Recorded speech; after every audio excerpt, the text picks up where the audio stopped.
truc dans ta vie, il va faire taire le général. Il va faire taire le ministre. Il va faire taire le directeur général. Mais, il ne va pas faire la volonté de Dieu dans ta vie. Alléluia. C'est que tu cherches que Dieu fasse là, en toi et pour toi. Là. Le président n'a pas la capacité. Même si tu es son neveu direct, le neveu chéri, zéro. Mais Dieu, ce qu'il fait en toi, il n'a pas de conseil.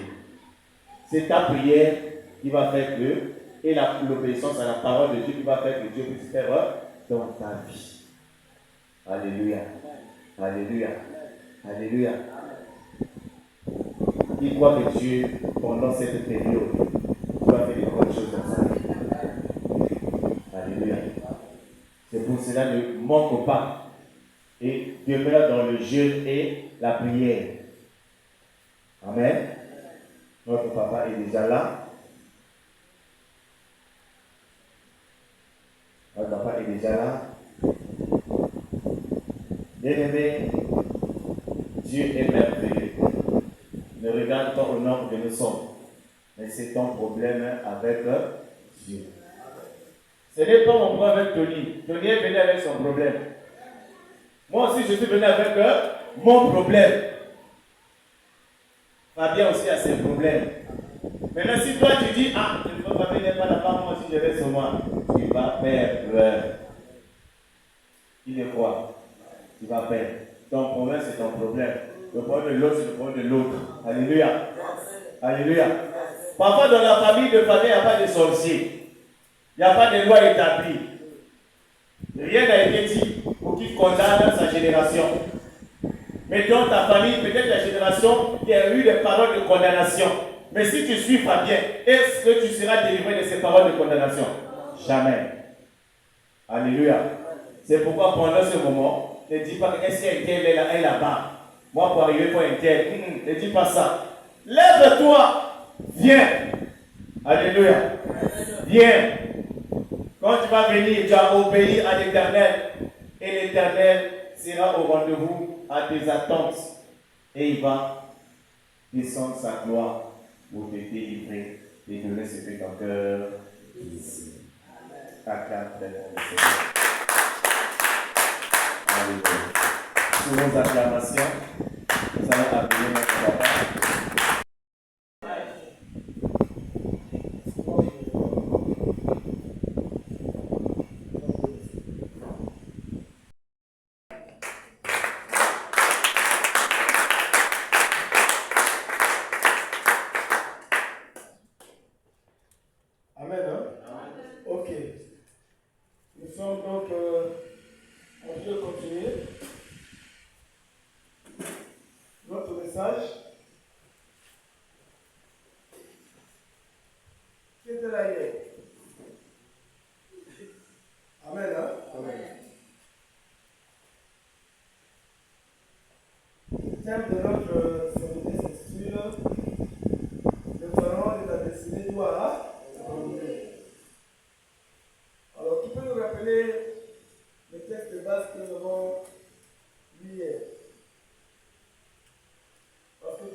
Dans cette partie-là, il dit dans les... En tout cas, ceux qui étaient pas hier, il faut qu'ils fassent la marche en arrière.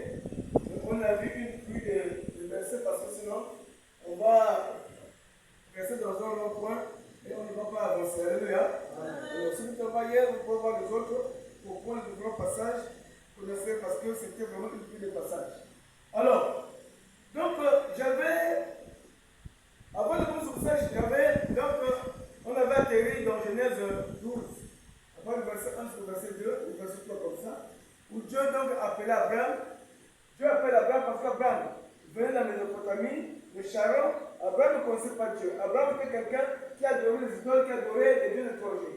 Les tours sont arrivés quelque part, Dieu le récupère, Dieu l'appelle, Dieu dit Abraham, quitte ton pays, ta patrie, ta nation, ton père, tout ce qui t'appartient, va dans le pays, moi je te dis, je te montrerai. Alléluia. Et cet appel que Dieu a lancé à Abraham est accompagné des promesses. Alléluia. Et par cet appel, Dieu lui dit que je ferai de toi quoi? Une grande nation. Dieu attend environ à Abraham 5 promesses. Et parmi ces promesses-là, il y a une promesse qui nous intéressée, c'est celle de je ferai de toi une grande nation. Amen. Amen. Alors, donc le chapitre 12, verset 15, du chapitre 15, le chapitre 12 de Genèse précède donc le chapitre 15 de Genèse. Et c'est bien après que Dieu, quand il a appelé Abraham, et qu'Abraham est parti, comme Dieu lui a dit, il est parti.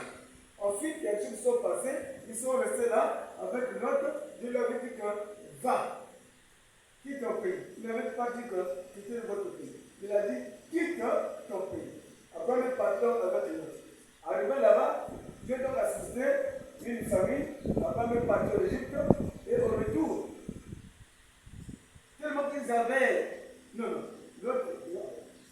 Tellement qu'ils avaient beaucoup de. La frontière était petite. Et Dieu a suscité des querelles entre les bergers d'Abraham et les bergers de Lot. Et c'est quand Lot est parti que Dieu, dans Genèse 15, va dire à Abraham de pouvoir monter et voir le pays dans ses dimensions normales. Alléluia. Et quand il monte, Abraham est en train de le pays, alors Dieu lui dit ce pays-là, je le donne à toi et à ta descendance. Et j'avais dit hier que pendant que Dieu faisait cette promesse à Abraham, je donne ce pays-là à toi et à ta descendance, alors Abraham était là son descendant. Alléluia. Mais Dieu Amen. Avait déjà mis Israël en sécurité, même s'il n'était pas encore né, mais Dieu avait déjà prévu la destinée d'Abraham. Alléluia. La destinée d'Israël. Il dit que voici la destinée. Alléluia. Car pour ce Dieu viendra vivre ici, le pays que moi je te donne. Mais Israël n'était pas encore là. Mais écoute, pendant qu'on avançait, on s'est rendu compte, j'avais expliqué les raisons qui ont fait que Israël se retrouve maintenant en captivité. Alléluia. Et Israël a crié. Israël a souffert. Israël a pleuré. On les a tués. On les avait subi des choses vraiment d'une oppression. Et Dieu ne peut plus supporter. Le temps qui était fixé par Dieu s'est accompli. Plus 400 ans, plus 30 ans. Dieu avait dit 14 ans. Mais c'était ajouté 30 ans. Alors Dieu appelle Moïse. Dieu dit, Moïse, le cri de mon peuple est monté vers moi, ce chemin. Alors moi-même, Dieu, je suis descendu. Amen. Hein? Et je suis venu pour délivrer mon peuple. Parce que ces cris sont montés chez moi. Alors je t'envoie Moïse, je vais délivrer mon peuple. Alléluia. L'ennemi ne voudrait jamais que tu sois pesé. L'ennemi ne voudrait jamais que tu puisses sourire. Parce que l'ennemi sait en Christ, tu as laissé un héritage. En Christ, tu as laissé une bénédiction. Dès le jour où tu as dit, Seigneur, j'accepte comme mon Seigneur sauveur personne dans ma vie, alors une alliance était scellée entre toi et Dieu. Et Dieu a déjà préparé une destinée pour toi. Alléluia. Il a dit, par rapport aux clauses de cette alliance-là, alors il y a des choses que Dieu a déjà prévues pour toi. Amen. Alléluia. Est-ce que tu me suis? Amen. Amen. Tout comme Israël n'était pas encore né, mais Dieu avait déjà pourvu, avait déjà préparé quelque chose pour Israël. Mais Israël n'était pas encore là.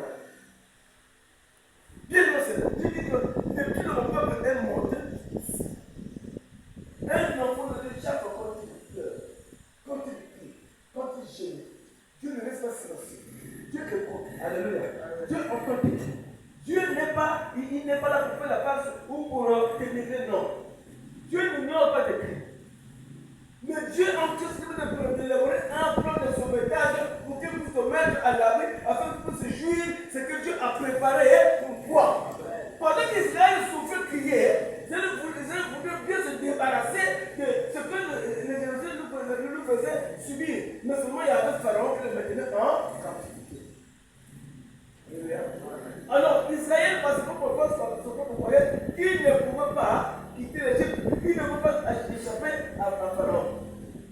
Alors il dit maintenant, je ne sais pas c'est pas le sens, c'est bien de la faire.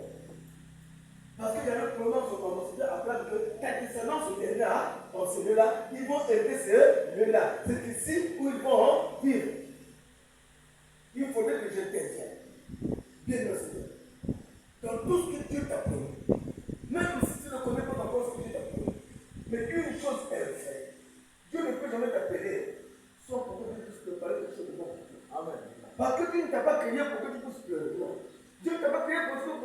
soutenir. Non. Dieu ne t'a pas créé pour souffrir. Non. Dieu t'a créé pour vivre l'excellence. Pour vivre parce que la vie de toi. Mon serviteur s'élèvera. Il prospérera. Alléluia.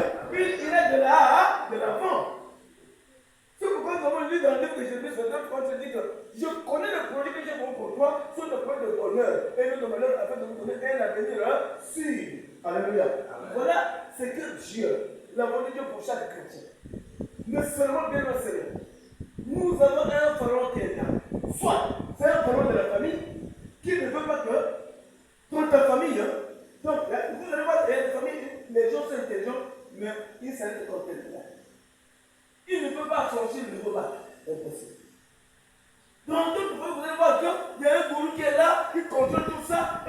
C'est aujourd'hui, ce n'est pas une femme. Mais on les prend seulement gratuitement. Jamais on a besoin de ce qu'il ne peut d'autre. Jamais. Alléluia. Donc tout cela, c'est un pharaon s'élève pour te maintenir en captivité afin que tu ne puisses pas vivre, jouir ce que Dieu a prévu pour toi. Alléluia. Mais sache bien ce soir qu'il y a un Dieu tout-puissant que tu adores, que tu pries, à travers le vœu que tu pries, et qu'il y a un plan merveilleux pour toi. Alors, ce Dieu ne pourra jamais rester silencieux. Il va tout descendre parce que tes cris sont montés jusqu'au son trône. Alors, il doit intervenir. Amen.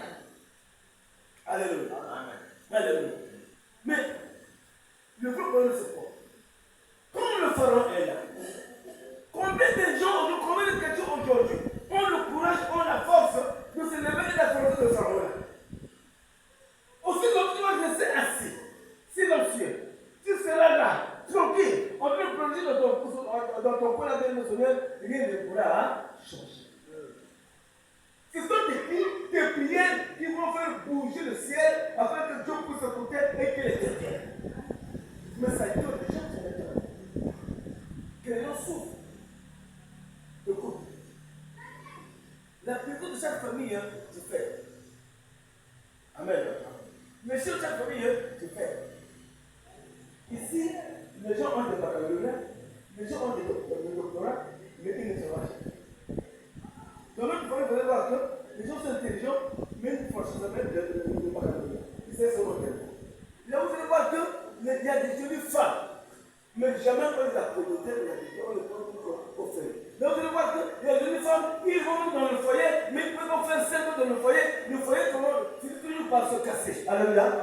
Et donc, vous allez voir que les enfants travaillent, sont intelligents, mais quand ils arrivent à l'école, au moment des examens, là, du coup, ils ne voient plus rien, le temps est noir. Vrai ou faux? Alléluia. Mais tout ça, c'est un pharaon qui est là debout, qui est en train de retenir captif ta destinée. Alléluia. C'est pas ce que Dieu a prévu pour toi. Alléluia. Parce que je a dit que je connais le projet que j'ai formé pour toi. Dans notre texte, dans notre version, il est dit, je connais le projet que j'ai formé pour toi, pour une paix, de bonheur et de réussite. Amen. Afin de vous donner un avenir sûr et d'espérance. Et déclare Dieu n'est pas un homme pour mentir, ni un homme pour se mentir. Il est dit, ce qu'il a dit, il va l'accomplir. Et ce qu'il a promis, il va le faire. Alléluia. Maintenant, dans tout ça, quand toi, enfant de Dieu, fille de Dieu, tu as constaté que dans votre famille, il y a des choses qui ne marchent pas. Il y a des choses. C'est-à-dire, à un certain moment, tu sens qu'ici, on n'a jamais fait cette étape-là. Alors, bien le Seigneur, quelle a été ta réaction? Toi, en tant que chrétien, si tes parents ont fait ces choses parce qu'ils étaient dans l'ignorance, mais toi, en tant que chrétien, quelle est ta réaction? Tu n'as pas la vie de quelqu'un, mais notre monsieur est français, ce sont les bagarres qui s'en emparent. Alléluia. Alléluia. Pharaon, c'est notre Jésus. L'ennemi ne pourra jamais laisser le nom de Jésus tromper parce que le nom de Jésus-Christ, il nous dérange. Alléluia. À tout moment où vous invoquez Jésus, ce nom-là dérange. Aucun sorcier ne peut supporter le nom de Jésus qui est invoqué en vérité.